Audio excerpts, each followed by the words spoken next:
Scotland, a land of untamed beauty. Rugged mountains pierce the sky, ancient forests whisper tales of the past. Lochs, deep and mysterious, reflect the ever-changing heavens. But beneath this breathtaking landscape lies a history written in blood and fire.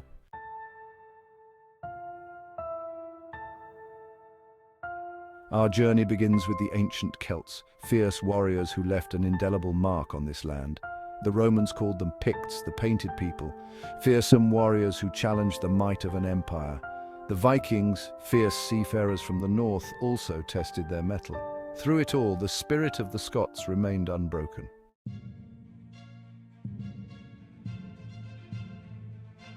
The Romans called them Picts, the painted people. These were the earliest inhabitants of Scotland, a tribal people as fierce as the land they called home. They adorned their bodies with intricate tattoos, symbols of their clan, their lineage, their very being. The Romans, masters of conquest, found themselves facing an enemy unlike any they had encountered before. The legions marched north, their armor gleaming under a foreign sun. Yet the Picts stood defiant, their faces painted with woe, their voices raised in battle cries. They were masters of guerrilla warfare, disappearing into the mists and bogs. The Romans built walls to hold back the barbarians of the north, but the spirit of the Picts could not be contained by walls.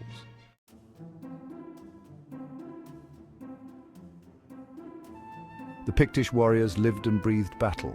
They were masters of the spear and shield, their bodies hardened by the harsh conditions of their homeland. Their weapons were simple, yet deadly.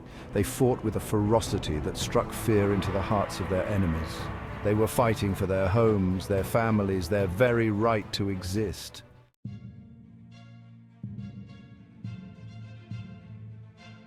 As centuries passed, the Picts faced new threats. From the icy north came the Vikings, fierce seafarers with a lust for plunder and conquest. Their longships, adorned with fearsome dragon heads, cut through the waves. The Vikings, like the Picts, were a warrior people, their raids swift and brutal. The Picts, masters of land warfare, found themselves facing a new kind of enemy. The Vikings, with their superior naval technology, could strike quickly and unexpectedly. Yet the Picts refused to be cowed. They adapted their tactics, using their knowledge of the land to their advantage.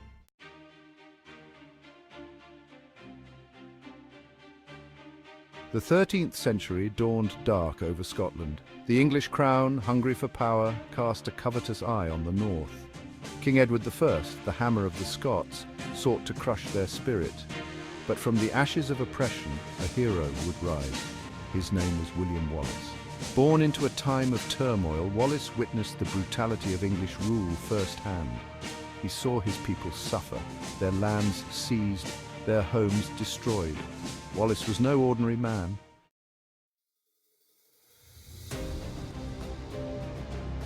Stirling Bridge, a narrow stone bridge spanning the River Forth, a strategic choke point and the site of one of Scotland's most iconic victories. It was here in 1297 that William Wallace and his ragtag army of Scottish patriots faced the might of the English army. Outnumbered and outmatched, the Scots were far from certain of victory. Wallace, a master strategist, used the terrain to his advantage.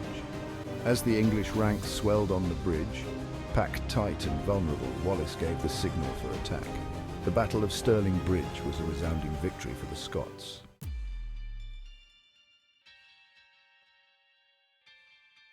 Victory at Stirling Bridge propelled William Wallace to new heights of fame and influence. He was appointed Guardian of Scotland, entrusted with the defence of the realm. But his triumphs were short-lived. Edward I, enraged by the defeat at Stirling Bridge, returned to Scotland with a vengeance. The Battle of Falkirk in 1298 would prove to be a turning point in Wallace's fortunes. The Scottish army, outnumbered and outmaneuvered, suffered a crushing defeat. Wallace, though devastated by the loss, refused to surrender.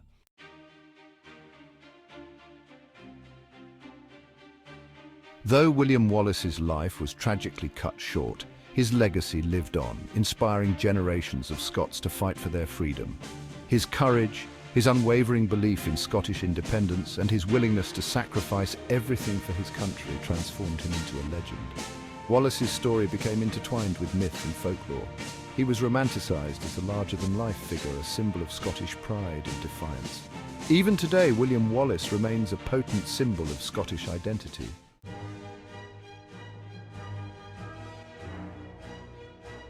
The torch of freedom, once held high by William Wallace, now passed to another, Robert the Bruce.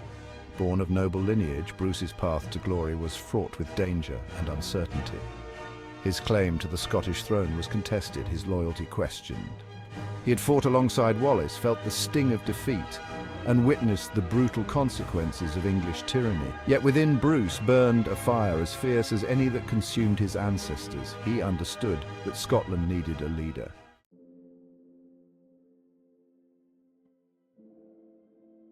Hunted like a stag through the Highlands, Robert the Bruce faced despair and betrayal.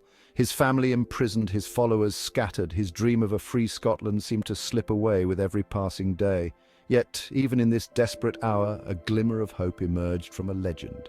It is said that Bruce, hiding in a cave on the Isle of Rathlin, found inspiration in the relentless struggle of a tiny spider. The spider, attempting to spin its web, failed time and again. Inspired by this simple yet profound lesson, Bruce emerged from his self-imposed exile.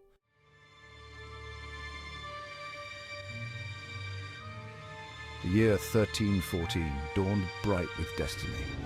Near the fields of Bannockburn, two armies prepared for a confrontation that would shape the fate of Scotland. King Edward II, eager to crush the Scottish rebellion, led a vast English army north. Robert the Bruce, outnumbered but not outmatched, awaited his enemy. He had chosen his battlefield carefully, a stretch of marshland that would negate the English advantage in cavalry.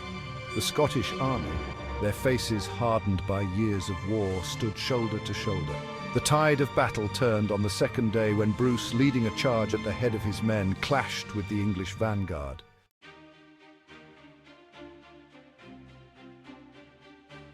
The victory at Bannockburn was a resounding triumph for Robert the Bruce and a defining moment in Scottish history. It secured Scotland's independence, shattered the myth of English invincibility, and cemented Bruce's place as a national hero. The Treaty of Edinburgh-Northampton, signed in 1328, formally recognised Scotland's independence. His reign, though marked by conflict and hardship, ushered in a golden age for Scotland. But perhaps his greatest legacy was the enduring spirit of courage, determination, and unwavering belief in freedom. Robert the Bruce, the warrior king, became a symbol of Scotland's indomitable spirit.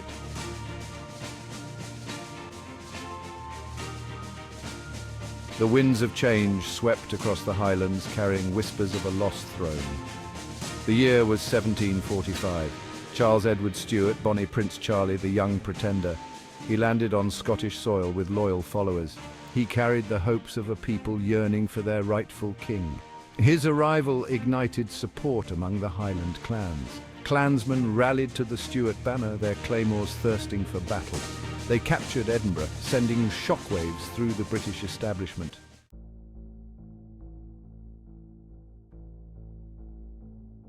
The winds of fate carried the Jacobite army south, deep into the heart of England. Victory seemed within their grasp, the crown tantalizingly close.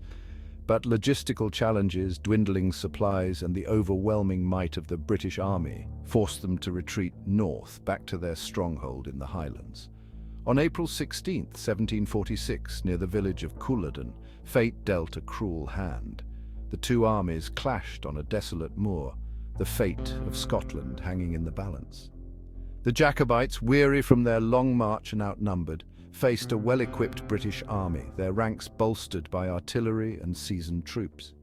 The battle was a brutal and one-sided affair. The Highland charge, so effective in previous encounters, was met with withering volleys of musket fire and grape shot. Within an hour, the Jacobite dream lay shattered, scattered like the Highland mist before a storm. Culloden marked the end of the Jacobite risings and the final extinguishing of the Stuart claim to the throne. The aftermath was brutal. The Highlands were subjected to systematic repression, their culture and traditions suppressed. But the spirit of the Highlanders, like the land itself, proved difficult to break.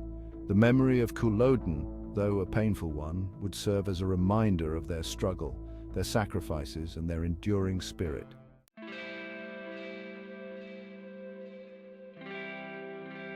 The defeat at Culloden cast a long shadow over Scotland. The Highlands, once a bastion of clan culture and tradition, were systematically dismantled. The wearing of tartan and the playing of bagpipes were banned, ancient traditions suppressed in an attempt to quell any further rebellion. But the spirit of the Highlanders, like the heather that clung to the hillsides, proved resilient. The Jacobite cause, though defeated on the battlefield, lived on in the hearts and minds of the Scottish people. Their songs, their stories, their poetry all kept alive the memory of bonnie Prince Charlie and the dream of a free and independent Scotland. The Jacobite risings, though ultimately unsuccessful, had a profound impact on Scotland's national identity.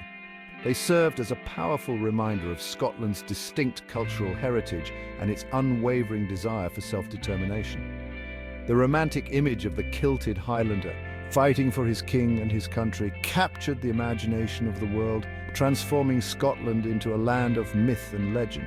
And so, the legacy of the Jacobites endures, not as a tale of defeat, but as a testament to the enduring spirit of a people who refused to be broken, who clung to their traditions, and who never gave up hope of a brighter future. The echoes of Culloden, though tinged with sadness, serve as a reminder that the fight for freedom is a torch that must be carried through generations, its flame kept alive by the courage of those who came before. The Highlands of Scotland, a land of soaring peaks and deep, mysterious glens, they are the heartland of the clans. For centuries, these fiercely independent tribes shaped the destiny of Scotland. Woven into the very fabric of their being are the tartans, those iconic patterns of colour and thread that identify each clan.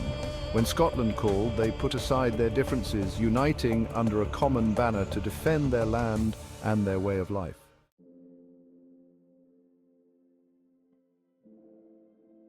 Life in the Highlands was harsh, but also rich in tradition and culture.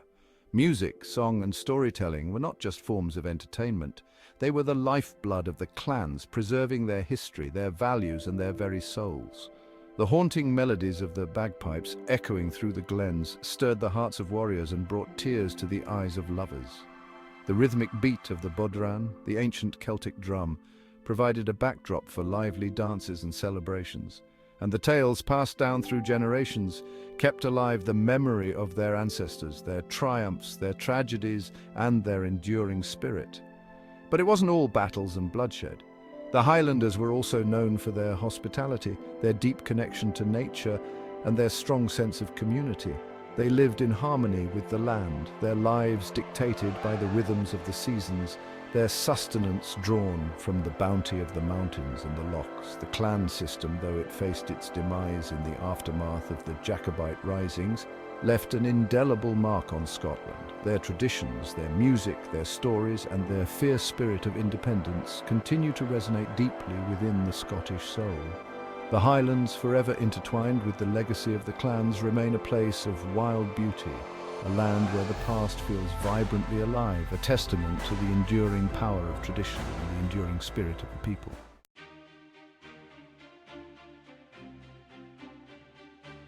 The battles have faded into the mists of time. The castles stand silent, bearing witness to centuries of struggle and triumph. But the spirit of Scotland, forged in the fires of conflict and tempered by the indomitable will of its people, remains as strong as ever. It's a spirit that echoes in the skirl of the bagpipes, a sound that stirs the soul and speaks of a heritage both ancient and proud. It's a spirit that dances in the swirl of a kilt, a garment that embodies both tradition and defiance. It's a spirit that warms the cockles of the heart with every sip of Irn-Bru, that defiantly delicious orange nectar that has become a symbol of national pride. And it's a spirit that embraces the world with open arms, welcoming visitors with the warmth of a peat fire and the generosity of spirit that defines the Scottish character.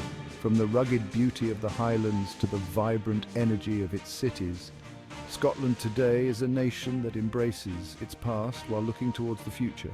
It's a land where ancient traditions and modern innovation exist side by side, where the echoes of battles fought long ago inspire a new generation to fight for their dreams. This is Scotland, a land of enduring spirit, and its story is far from over.